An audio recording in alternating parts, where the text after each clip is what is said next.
Hello, I'm Lynn Dimer and I've been working with the National Heart Foundation now for 16 years. Why have I stayed there so long? Because I really have a passion and I'm committed to making a difference with my people in understanding their heart health journey. We've produced a series of video clips that will help you understand about the heart and heart disease. We hope that this will help you better look after yourself, your family and your community.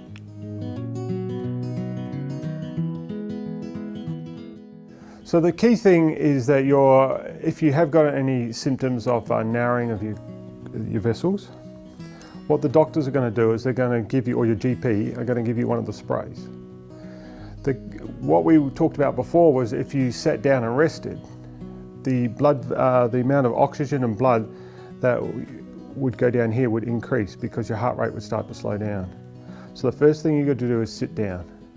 Okay, so as you sit down, your heart rate starts to slow down, the more blood starts going down to the bottom, and ideally the symptoms will start to go away. So if they don't, what we're going to do is we're going to use one of these sprays. So what we're going to do is we're going to do a test spray first to make sure it's working, and then we're going to do one spray underneath the tongue. So we pop it under there, and then we sit down and rest for ideally 5 minutes. Most of us probably aren't going to have a watch, so it's roughly 5 minutes if we can. The other reason you sit down is what this spray is meant to do is it's meant to open up the vessels a little bit. Not quite as much as that, but it'll open it and make the hole bigger, so more blood and oxygen will go through. As the hole gets bigger, you sometimes feel a little bit lightheaded and dizzy.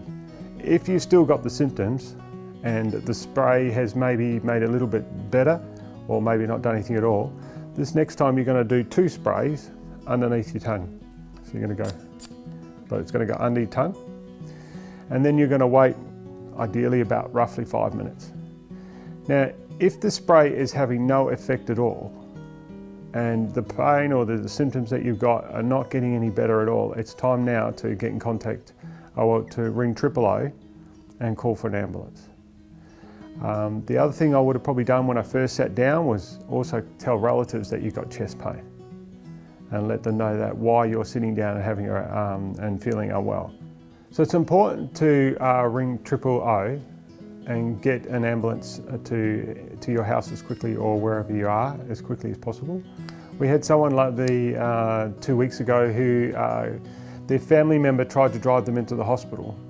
About 2 minutes out of the hospital, the poor unfortunate person slumped over in the side of the car, and the family member was trying to do CPR while driving the car, and they almost drove through the front doors of the hospital because they were struggling to put the brakes, do CPR and everything. So it's all a bit, when you get picked up by an ambulance, they can give you oxygen, they can give you medications, and they can put you on a life-saving defibrillating device where they can have a look and see what the electrical activity is doing on your heart. If it becomes dangerous, and if you required CPR, then you've got qualified people there that can treat you straight away and make sure that you're safe.